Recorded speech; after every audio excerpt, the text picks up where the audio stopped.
अस्सलाम वालेकुम। मैं फवाद सुलेमान रूंजो कंसल्टेंट साइकाइट्रिस्ट हूँ। मैंने सोचा कि आज बात की जाए कि हमारी ख्वाहिशात और तवक्कुआत क्या होती हैं और फिर बच्चों की हौसला अफजाई वो क्या होती है और इनके बीच में क्या गैप्स हैं, इनको मज़ीद कैसे बेहतर किया जा सकता है। इस चीज़ की मुझे बड़ी खुशी होती है पेरेंट्स की बच्चों के हवाले से लगन देखकर, उनकी काविशें, उनकी जुस्तजू, उनका हार्ड वर्क। और बहुत सारे बच्चों को मैं क्लिनिक में देख रहा होता हूँ जहाँ पर मुझे नज़र आ रहा होता है कि उन्होंने बहुत सारी चीज़ें बच्चों पर कुर्बान की होती हैं, लेकिन इसके बावजूद भी बहुत सारी चीज़ें ऐसी हैं। जब एजेस का फ़र्क आ जाता है तो फिर हमें अपनी जो एज के लोग होते हैं उनमें उनकी अंडरस्टैंडिंग ज़्यादा होती है बजाय उनके कि जो पिछले 10 और 20 सालों में चल रहे होते हैं। शायद यही वजह है कि जब 20 साल का बच्चा और जब पेरेंट की एज 50 ईयर्स हो तो उनकी सोच में डिफरेंस होता है।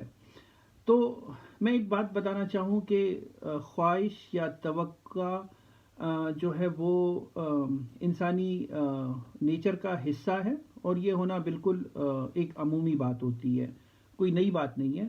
जहाँ भी वालिदैन हों उनकी ख्वाहिशात होती हैं और बहुत सारी ख्वाहिशात ऐसी होती हैं जो वो चाह रहे होते हैं कि उनके बच्चे उनको पूरा करें।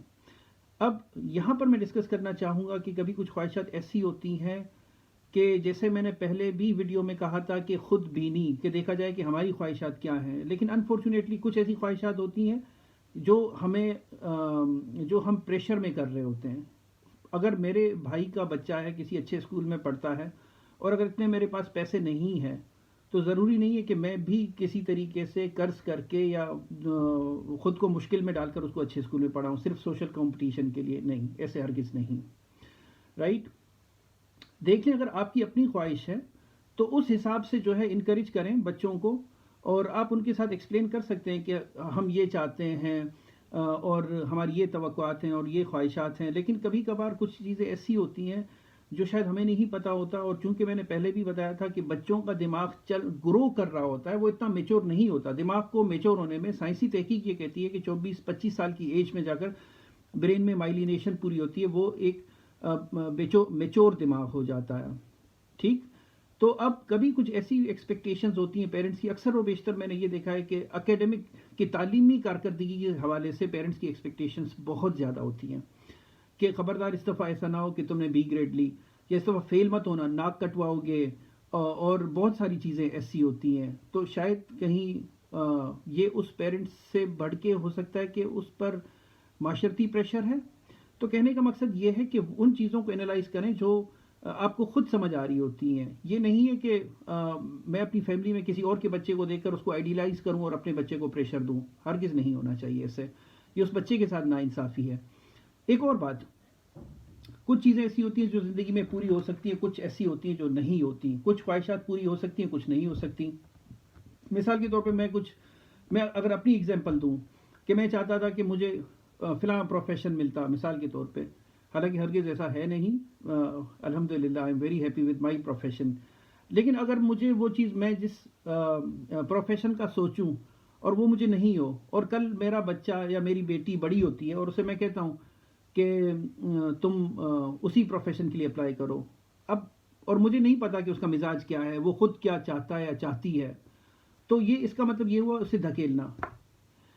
एक और बात, कुछ पेरेंट्स की ये ख्वाहिश होती है कि मिसाल के तौर पे कि उनका बच्चा टीचर बने और वो बच्चा, उसका मिजाज ही टीचर वाला नहीं है और उसे शौक है पुलिस में, और पेरेंट्स की ज़िंदगी में उसका फैसला नहीं होता और वो चला जाता है पुलिस में। अब हालांकि पुलिस में उसकी कारकर्दगी बहुत अच्छी है, फंटेस्टिक है, लेकिन उसे खामखा का वो पछतावा होगा कि पेरेंट्स तो ये चाहते थे।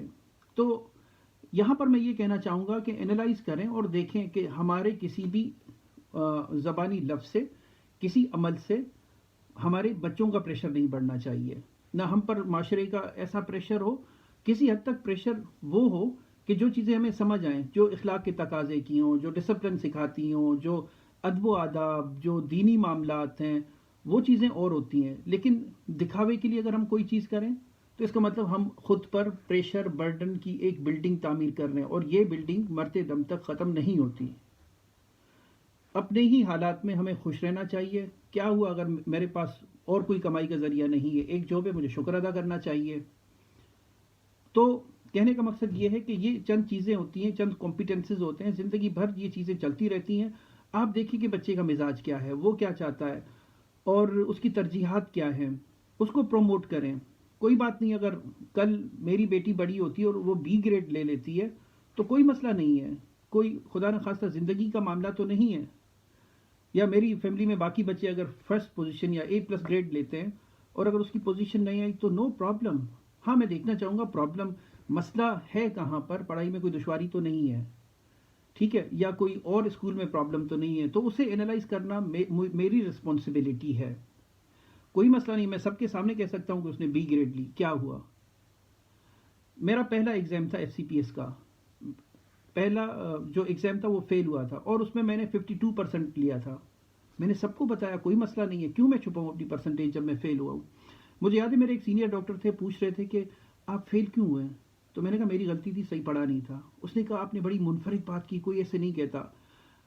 اکثر و بیشتر لوگ یہی کہہ رہے ہوتے ہیں کہ پیپر سیٹنگ صحیح نہیں تھی، اس دفعہ مشکل سوال انہوں نے ڈالے تھے جان بوجھ کے اور اس طرح کے، لیکن آپ نے اس طرح کہہ دیا تو کوئی مسئلہ نہیں. ایک دفعہ فیل ہوا، دو دفعہ فیل ہوتا ہے انسان، تیسری دفعہ فیل ہوتا ہے، چوتھی دفعہ پاس ہو جاتا ہے. تو ان چیزوں کے ساتھ اپنی ذات کا کنیکشن ہمیں اتنا اسٹرانگ نہیں کرنا چاہیے سکسیس کے ساتھ کہ ہم ہر وقت اس بھاگ دوڑ میں، اس اسٹرین میں، اس کھچاؤ میں، ذہنی دباؤ میں رہیں. تو ان چیزوں کو انڈرسٹینڈ کرنے کی ضرورت ہے کہ بچوں پر اکیڈمکس کا اتنا زیادہ پریشر نہیں ڈالنا چاہیے کہ ٹھیک ہے اتنے مارکس لے لو، اچھے مارکس سے پاس ہو جاؤ، اتنے مارکس لے لو کہ تمہارا اس میں ایڈمیشن ہو جائے یا بی اے میں ہو جائے، وٹ ایور جو بھی اس فیملی کی پریفرنسز ہیں، اس بچے کی پریفرنسز ہیں. لیکن ایسے ہرگز نہیں ہونا چاہیے کہ آپ نے آئیڈیلائز کوئی چیز کی ہے یا کوئی آپ کام نہیں کر سکے، اب بچے کو پریشر دیا جا رہا ہے. ایک اور بات جو بڑی انفارچونیٹ ہے کہ عہدوں کو، لیبلز کو، کپڑے جوتوں کو، اسٹیٹس کو بڑی توجہ ملتی ہے. ٹھیک ہے، ڈریسنگ، کپڑے، جوتے سب ایک نارمل حد تک ہوں، ایکسٹرا جو ہے اس پر ایمفیسائز کرنے کی ضرورت نہیں ہے. کوئی بات نہیں، بچوں کو یہ چیز سکھائیں کہ وہ ہنر پر زیادہ فوکس کریں، کہ وہ ان کے پاس ایسا کوئی ہنر ہو، کوئی ایسا اسکل ہو جو ان کو ہمیشہ کام آئے. اس چیز پر پریشر کرنا کہ تم اتنے گریڈ کی نوکری لے لو اور تم یہ کر لو، آپ دیکھیں کہ کیا آپ کا بچہ سماج کے لیے کتنا فائدہ مند ہے، کتنا فائدہ مند ہے. تو اپنی خواہشات کو چاہے شعوری یا لاشعوری طور پر پورا کرنے کے لیے بچوں کو ہمیں دھکیلنا نہیں چاہیے. میری یہ رائے ہوگی اس حوالے سے. تو میں نے سوچا کہ اس چیز کو ہائی لائٹ کیا جائے، اس کو منظر عام پر لایا جائے کہ بچوں کی عزت کو، کہ ہم جو ان کو ریسپیکٹ دیتے ہیں اس کو ہم اسکول کی گریڈز کے ساتھ نہ تولیں. اس پریشر کو کم کیا جائے، اس پریشر کو کم کیا جائے. میری اپنی ہسٹری رہی ہے، میٹرک میں میرے مارکس اچھے نہیں ہیں، ایف ایس سی میں میرے اچھے نہیں آئے مارکس، میڈیکل کالج کا داخلہ میرا جیسے تیسے ہوا. میڈیکل کالج میں بھی انیشلی مجھے کوئی انٹرسٹ نہیں تھا پڑھائی میں. میرا شوق فائنل ایئر میں آخر میں آ کر خود ہی قدرتاً میرے ذہن میں آیا کہ نہیں، مجھے پڑھنا چاہیے، مجھے آگے نکلنا ہے. تو سب چیزیں ہوتی رہیں، کوئی مسئلہ نہیں. کچھ چیزیں ایسی ہوتی ہیں جو اللہ پاک نے کچھ خاص وقت کے لیے رکھی ہوتی ہیں. آپ اپنی طرف سے ایفرٹ کریں لیکن ان چیزوں میں اپنی ذہنی صحت کو مفلوج نہ کریں.